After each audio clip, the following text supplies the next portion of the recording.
All right, here looking at a pretty standard physics problem. We've got the Atwood's machine, two masses tied together with a rope, and that rope is draped over a frictionless pulley. And that's an important phrasing. But what that means is as the rope passes over the pulley, there's no friction, so it can't grip onto the pulley, and the pulley will not spin.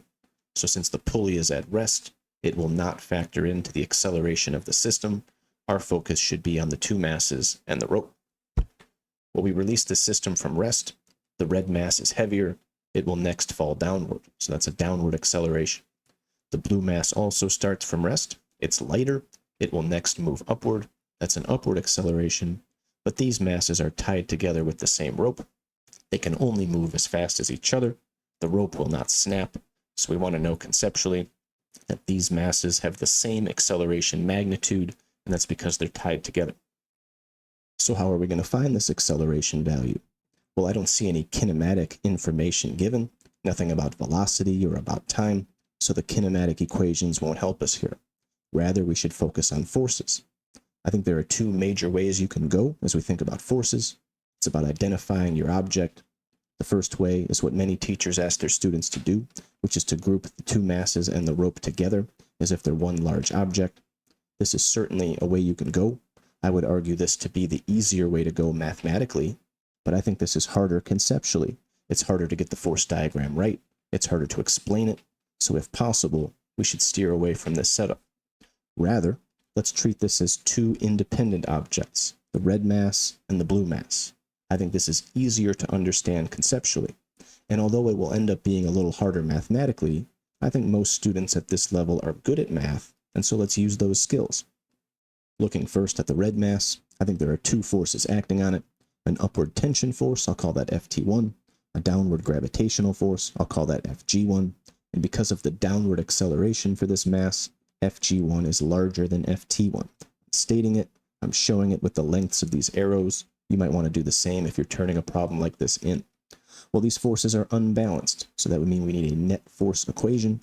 F net will be large minus small, Fg1 minus Ft1. Well, I see F net as a variable, and I also see Fg.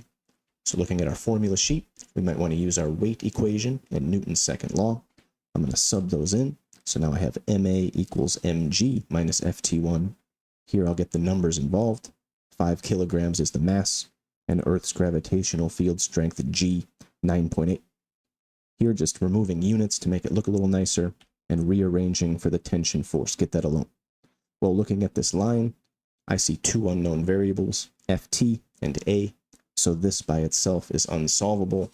Maybe we should look at the blue mass and see if we can learn anything from that to help us. Well, the blue mass also has two forces acting on it. Gravitational force downward, let's call that Fg2. Tension force upward, Ft2.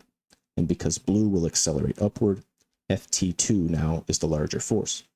Another net force equation because of the unbalanced forces. I like to write it as large minus small, so Ft2 minus Fg2. And again, the F net and Fg variables are present. So we'll use our two formula sheet equations again.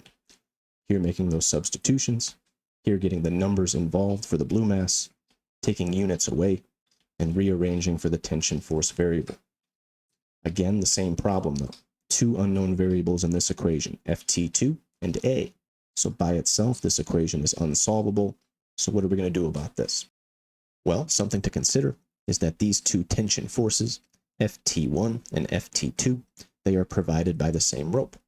As a physics rule, if we're sure it's the same rope and this pulley is not rotating, then I should get the same tension throughout the rope. That would mean Ft1 is equal in magnitude to Ft2. From there, I'm underlining a part of each of our final equations. Since each of these underlined parts are equal to their respective tension forces, and the tension forces are equal to each other, well then these two underlined parts are equal as well.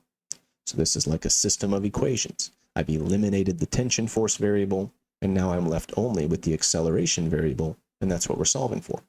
From here, it's an algebra problem. Let's get A by itself. I'm going to add 5A to the right side. I'm going to subtract 19.6 to the left side, and then I just need to divide by 7, and I'll wind up with the final answer to this question, 4.2 meters per second squared.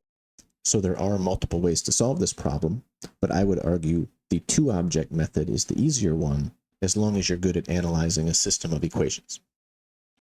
If you found this video helpful, then I have other resources that you may be interested in as well.